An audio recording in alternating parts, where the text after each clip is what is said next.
I came home from the grocery store with 2 bags of produce. The same vegetables Margaret used to cook every Sunday. The house smelled different right away. Too much perfume, the expensive kind that catches in your throat. I set the bags on the counter and walked to the living room. That's when I saw it. Margaret's photo, the one that had kept me company for 2 years since she passed, was gone. The silver frame that held her smile, the one I kissed goodnight every evening, had been replaced.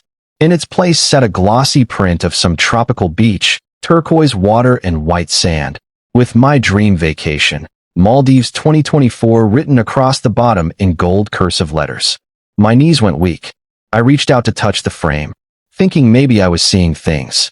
But no, the photo was real, the beach was real, and Margaret was gone. 43 years of marriage reduced to nothing. My hands started shaking as I heard footsteps upstairs. Claire's laugh echoed down the hallway, followed by my son's voice.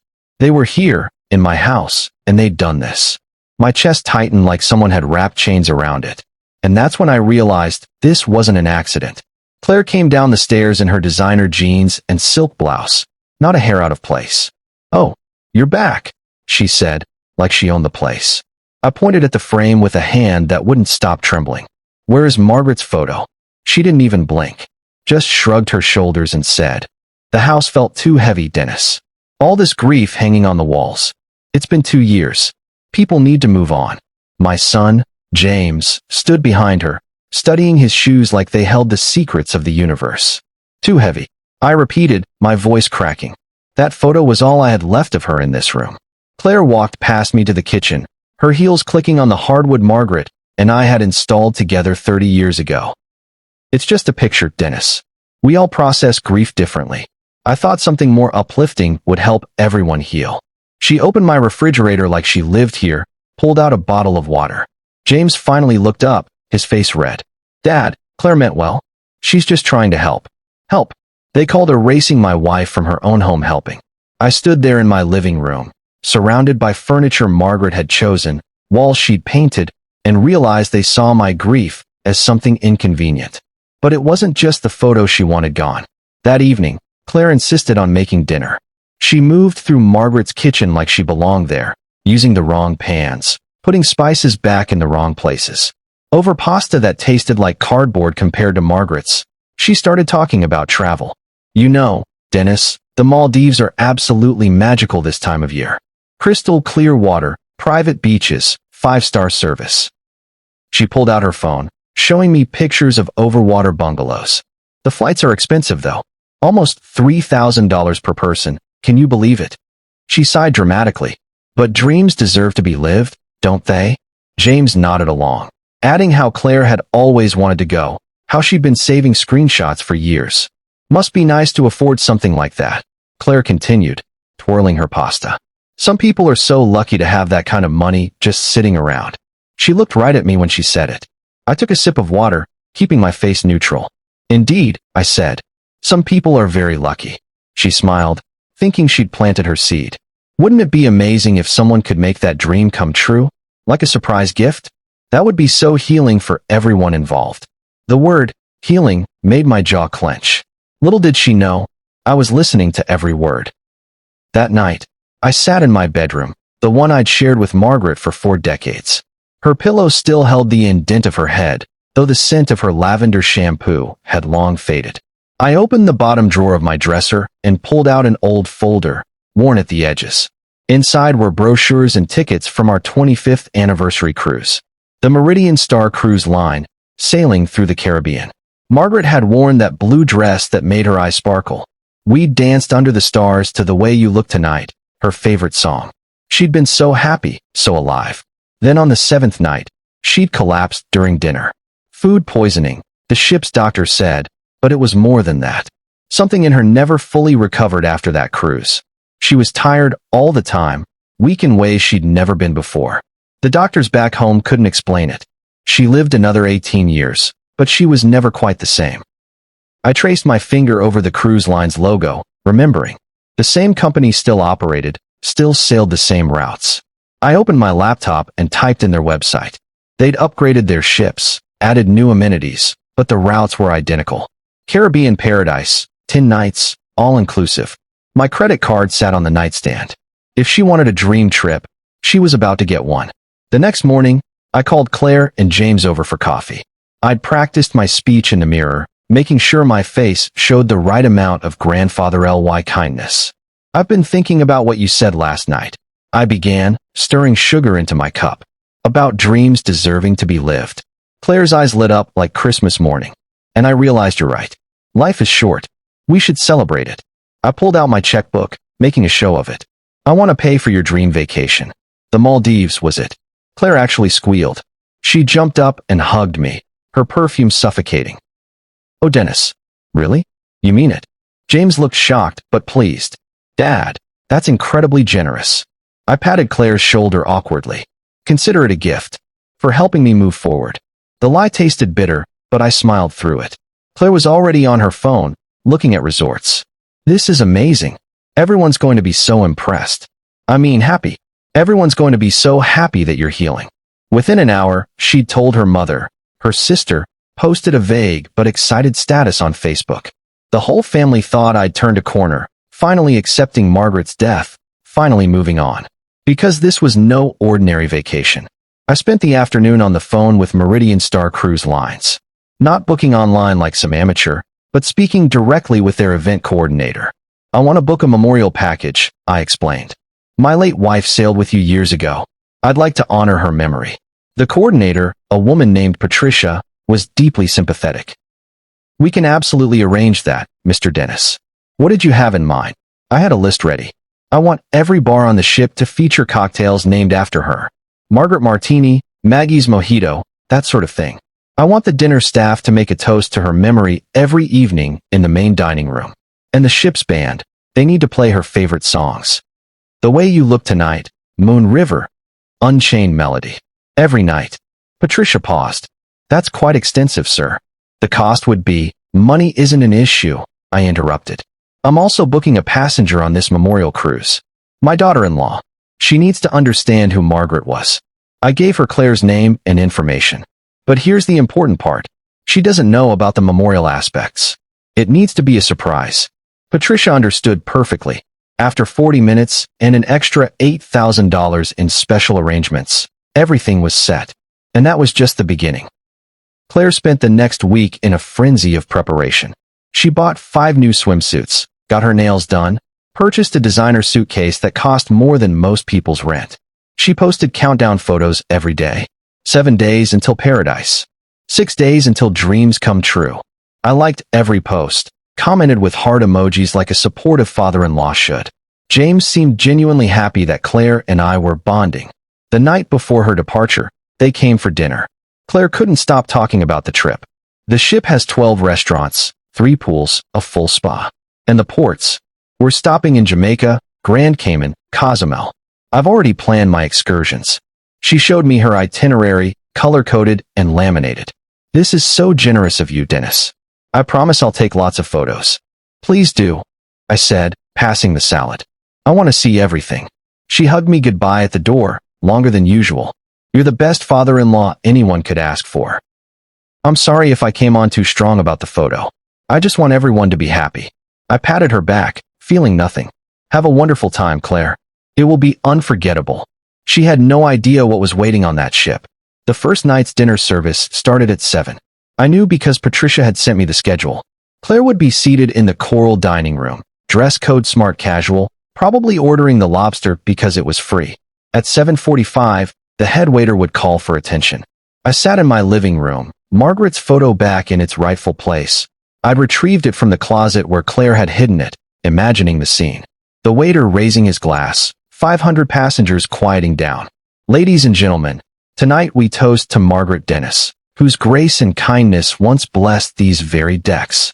Her family has arranged this tribute so her memory might sail with us always. Then the bar menus. Every drink special named for my wife. The Margaret Margarita, sweet with a subtle kick, just like her. The Maggie Mojito, refreshing and classic. My phone buzzed at 8:15. A text from Claire. Is this some kind of joke? I didn't respond. Let her wonder. Let her sit there while the captain himself raised a glass to the woman whose photo she'd tried to erase. The woman she'd called too heavy for my home. By 9 o'clock, She'd called 3 times. I turned off my phone and went to bed. And the music hadn't even started yet. Night 2 was the formal ballroom evening. Patricia had promised the 12-piece band would play Margaret's full playlist. I knew Claire would attend. She'd bought a specific dress for it. Burgundy sequins that she'd shown me twice. At exactly 9:30, the band would announce a special memorial set. The Way You Look Tonight would fill that ballroom. The same song Margaret and I had danced to on our wedding night, our 10th anniversary, our 25th, and that last cruise before she got sick. I could picture Claire's face when she realized. The awkward smile, the glances around the room, wondering if people knew she was the daughter-in-law. The way her feet would itch to leave, but couldn't without making a scene. My phone lit up with notifications I didn't check. James called twice. I let it ring. At 10:45, a text got through before I could silence it. The whole ship is talking about your wife. Every single passenger knows her name. Good. That was the point. Margaret deserved to be remembered, celebrated, impossible to ignore or replace. She deserved to haunt the woman who thought grief was decoration you could swap out for a beach photo. The band would play for 2 hours. Claire would sit through every note. Because the cruise had only just begun. Day 3 brought the Sunset Memorial Cruise. Patricia had outdone herself with this one. The captain would gather everyone on the upper deck at 6 p.m., just as the sun touched the horizon. He'd speak about passengers who'd left lasting impressions on the crew, and Margaret would be the grand finale. I made myself a cup of tea at 5:55, sat in my chair, and waited. Claire would be there. Sunset photos were her thing. She'd never miss it. The captain would describe Margaret's kindness during a storm years ago, how she'd helped calm frightened children, shared her motion sickness medication with other passengers, organized a singing circle when the lights went out. All true stories I'd shared with Patricia. Then he'd point to the sunset and say something about how some lights never truly fade. They just become part of the horizon. Poetic stuff that would make Claire squirm. At 6:47, my phone rang. Claire's number. I answered this time. "Dennis," she hissed. "Everyone is staring at me. They know I'm the daughter-in-law. They keep asking me about Margaret, sharing their condolences. What did you do?" "I honored my wife's memory," I said simply. "Enjoy the sunset, Claire." And every passenger turned to look at her. By day 4, Claire tried to escape the memorials. Patricia sent me updates. Apparently, Claire had found a small bar on deck 7, tucked away from the main areas. She'd ordered a whiskey and soda, trying to relax. Then she saw the menu. Right at the top, in elegant script, "Tonight's special, the Margaret Manhattan, a classic that never goes out of style." According to Patricia, Claire had actually cursed out loud, then apologized to the bartender. She'd switched to the sports bar, then the wine lounge, then the poolside cafe. Every single venue had Margaret's name somewhere. The coffee shop served Maggie's mocha. The ice cream parlor featured Margaret's mint chip sundae. There was literally nowhere on that ship Claire could go without encountering my wife's memory. She tried ordering room service for dinner. The menu card in her cabin had a special note. "This cruise celebrates the life of Margaret Dennis. Thank you for sailing with her memory." Patricia said Claire had complained to guest services, asked if she could switch to a different ship. They'd explained that wasn't possible in the middle of the ocean. She was trapped, surrounded by the ghost of the woman she'd tried to erase from my life. There was nowhere left to run. Day 5, Claire finally cracked and confronted the bar staff directly. Patricia had warned them this might happen, told them exactly what to say. The bartender, a young man named Carlos, delivered his lines perfectly. "A family member arranged this memorial tribute, ma'am. Paid in full, very generous. They wanted to ensure Margaret Dennis was remembered properly. Said she was the kind of woman whose memory deserved to travel the world." Claire had pressed for details. Who exactly? When? Why wasn't she informed? Carlos stayed vague, but helpful. "I believe it was arranged weeks ago." The gentleman was very specific about the timing.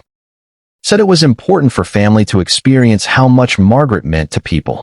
According to Patricia's report, Claire went very quiet after that. She knew. She had to know. That evening, she skipped dinner entirely, stayed in her cabin. But she could still hear the band from her balcony, playing Moon River, while couples danced under the stars. The same song Margaret had hummed while doing dishes, while gardening, while holding my hand during her chemo treatments. "You can close your door to memories, but you can't shut out music that drifts on ocean wind." That was the day she called me. The call came at 11:47 p.m., ship time. I'd been expecting it, sitting in Margaret's reading chair with a cup of chamomile tea. Did you do this? Claire's voice was raw, like she'd been crying or screaming or both. Did you plan all of this? I took a slow sip of tea before answering. Hello, Claire. How's your dream vacation? Don't play games with me, Dennis. The entire ship is a shrine to your wife. Every drink, every song, every announcement.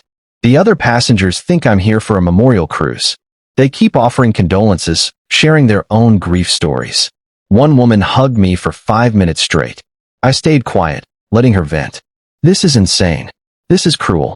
This is what Margaret deserves, I interrupted calmly. To be remembered. To be honored. To be impossible to ignore or replace. Silence on her end, just the sound of waves and wind. Some memories defend themselves, Claire, I said softly. Enjoy the music. There are 5 more nights of it. She hung up without another word. I finished my tea and went to bed, sleeping better than I had in months. And the next night, the captain made it personal. The formal dinners were the crown jewel of Patricia's arrangements. Every single evening at 8 p.m. sharp, the dining room captain would request silence for a toast. Night 6 was particularly special. The captain didn't just toast Margaret's memory. He read from a letter I'd written about her. How she'd volunteered at the Literacy Center for 20 years. How she'd sewn costumes for the community theater. How she'd held my hand through my father's death, my cancer scare, my business failure, and recovery. 500 strangers raised their glasses to my wife, while Claire sat at her table, unable to leave without causing a scene. The couple at her table asked how she'd known Margaret. Claire had to explain she was the daughter-in-law. They gushed about what a wonderful woman Margaret must have been, how lucky Claire was to have known her.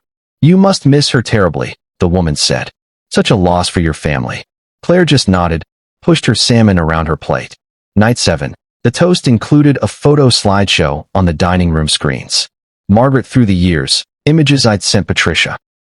Her wedding photo, her holding baby James, her at 60 with silver hair, and that same radiant smile. Claire didn't even try to eat.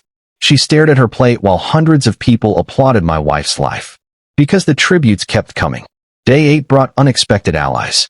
Patricia reported that older passengers had started approaching Claire, sharing their own memories of Margaret from previous cruises.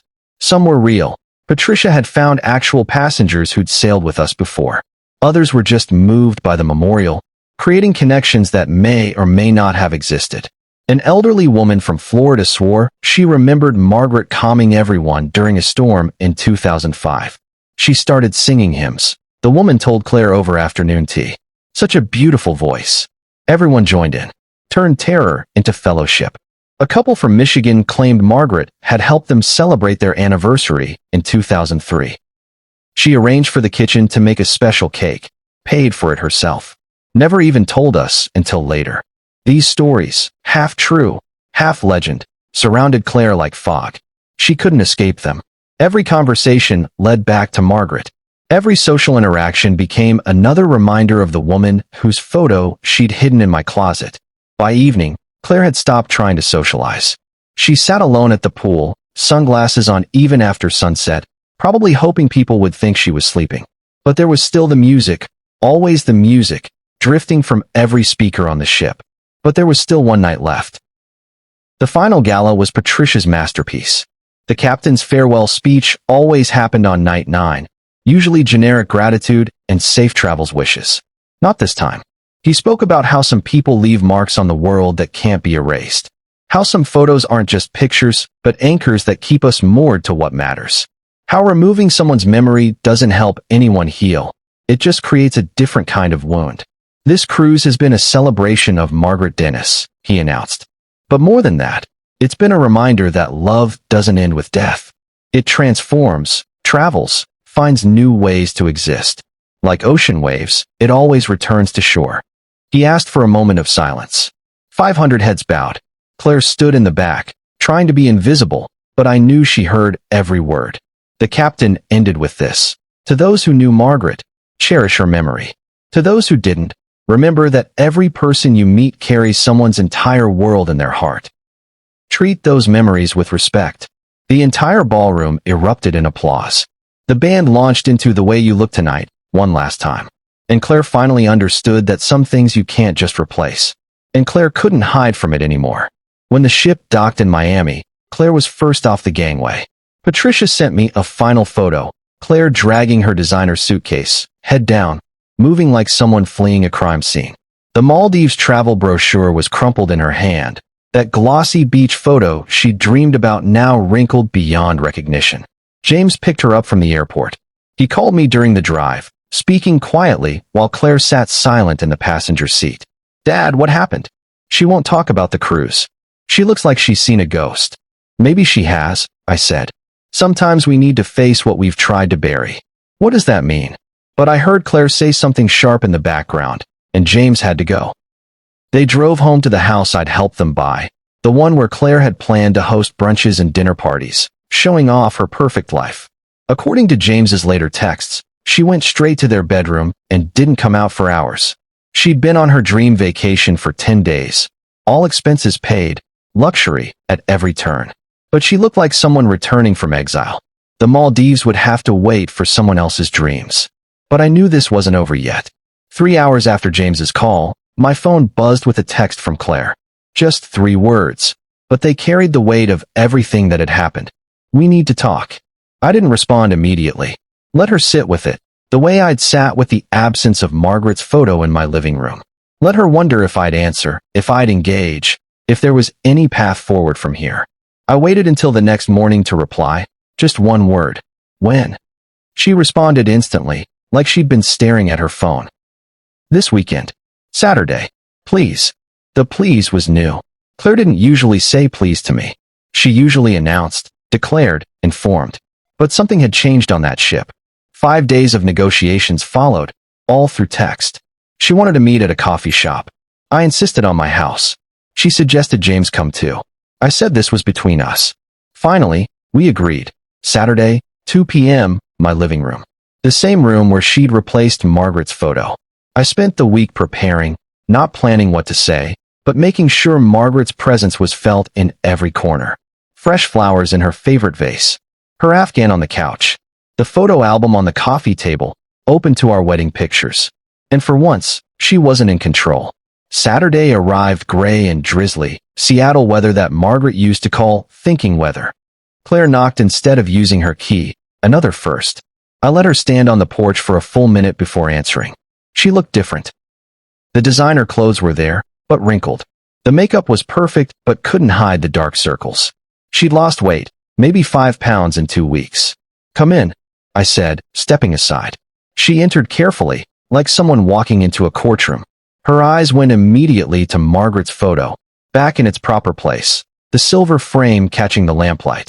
She stood in front of it for a long moment, then turned to face me. "I was wrong," she said quietly. No preamble, no excuses. I was wrong to take it down. I was wrong about everything. I sat in my chair, the one where I'd planned her education at sea.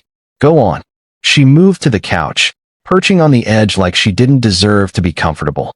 On the ship, everyone kept asking me about her. Who she was, what she was like, how much I must miss her. And I realized. I couldn't answer. I knew nothing about her except that she was James's mother. But I wasn't going to make it easy. Claire twisted her wedding ring, a nervous habit I'd never seen before. "That cruise taught me something. Not just about Margaret, but about what I took from you. From this house. From James." She looked up at me with red-rimmed eyes. "I didn't just remove a photo. I tried to erase your wife from your life because her memory made me uncomfortable. Because it reminded me that I wasn't the first woman James loved, that this family had a history before I arrived." The admission hung between us like smoke. "I was jealous," she continued, "of a dead woman. How pathetic is that? Jealous of the way James still says mom when he talks about her. Jealous of the stories you two share that I'm not part of. Jealous of a love that lasted 43 years when James and I have been married for 5. She pulled a tissue from her purse, dabbed at her eyes. Every toast on that ship, every song, every stranger's story about Margaret's kindness. It was like looking in a mirror and seeing how small I'd become. How petty. How cruel. No excuses. No deflection. Just truth. Raw and uncomfortable. I let the silence stretch, letting her sit with her confession the way she'd made me sit with my grief. I could see she finally got it. I stood up and walked to Margaret's photo, touching the frame gently. This isn't just a picture, Claire. It's my anchor. When the darkness gets too heavy, when the silence gets too loud, I look at her smile and remember I was loved for 43 years. Completely, unconditionally loved. I turned to face her. You took that away from me. You walked into my home and decided my grief was an inconvenience to your aesthetic. You made James choose between honoring his mother and keeping his wife happy. You turned my pain into your decoration decision. Claire nodded, tears flowing freely now. I know. God, I know. Every night on that ship, lying in that cabin, I couldn't escape what I'd done. Your wife was everywhere, and she was magnificent. The stories people told, the lives she'd touched. She was extraordinary. Yes, I said simply. She was. I can't undo what I did, Claire said. But I need you to know, this house will always be Margaret's home. Every room, every memory, every photo. I will never touch anything of hers again. I will never suggest you move on or heal differently or any of that horrible things I said before. And I made sure she heard me. Claire stood up, walked to Margaret's photo, and carefully lifted it from the shelf. For a moment, my heart clenched, but then I saw what she was doing. She pulled a cloth from her purse, the microfiber kind used for expensive sunglasses, and gently cleaned the glass. Every streak, every speck of dust, removed with the kind of care usually reserved for newborns. James must have told her how I cleaned it every morning, part of my ritual. She was joining that ritual, acknowledging it, respecting it. She was beautiful, Claire said softly, studying Margaret's face. James has her eyes. And that smile. I see it when he talks about his childhood. She placed the photo back exactly where it belonged, adjusting it until the angle was perfect, until the light hit Margaret's face just right. Then she reached into her purse again and pulled out something I didn't expect, a small framed photo of her own. This was my grandmother, she said, placing it next to Margaret's. She raised me. She died when I was 22. I never talk about her because I thought moving forward meant leaving her behind. But that's not true, is it? For the first time since I'd met Claire, I saw her. Not the performance, not the designer clothes and perfect hair. Just a woman who'd lost someone too. For the first time, no one said a word. We stood there together, two people looking at photos of women we'd loved and lost. The rain outside had turned to mist, softening the afternoon light. The house felt different, not lighter exactly, but fuller somehow. Like it could hold both grief and growth without choosing between them. I need to tell you something else, Claire said quietly. Those Maldives brochures, the hints about money, I'm ashamed of that too. Using your generosity against you, manipulating your kindness. The cruise taught me that as well. Every person who shared a story about Margaret mentioned her generosity, but also her boundaries. She gave freely but never let anyone take advantage. She was right. Margaret would have seen through Claire's hints in a heartbeat, would have shut them down with a smile that left no room for argument. I want to pay you back, Claire continued. For the cruise. It might take time, but no, I interrupted. That cruise was worth every penny. Consider it tuition for a lesson we both needed to learn. She nodded, understanding. Can we start over? Not forget what happened, but build something new? Something that honors Margaret instead of trying to replace her. I thought about it, looking at my wife's smiling face. What would Margaret do? She'd probably laugh at the whole thing, then make coffee and banana bread. And it stayed that way. The next Sunday, Claire showed up with groceries. Not fancy stuff from Whole Foods, but ingredients I recognized. Pot roast, carrots, potatoes, onions. James said this was Margaret's signature Sunday dinner, she explained. I found her recipe in that cookbook on your shelf. The one with all the handwritten notes in the margins. I hope you don't mind. I didn't mind. I sat at the kitchen table and watched her work, following Margaret's notes exactly. 2 bay leaves, not 1. Brown the meat first. High heat. Don't crowd the pan. The secret is a tablespoon of tomato paste. She even wore Margaret's apron, asking permission first. The house filled with familiar smells, the kind that made it feel like home again. When James arrived, he stopped in the doorway, eyes wide. It smells like... He couldn't finish. Like Sunday, I said. It smells like Sunday used to smell. We ate together under Margaret's photo, Claire serving from Margaret's platter, James sitting in his childhood seat. Nobody mentioned the cruise or the fight or the weeks of silence. We just ate and talked about normal things. James's work, the weather, the neighbor's new dog. Claire helped with dishes, putting everything back exactly where Margaret had kept it. Before leaving, she kissed my cheek.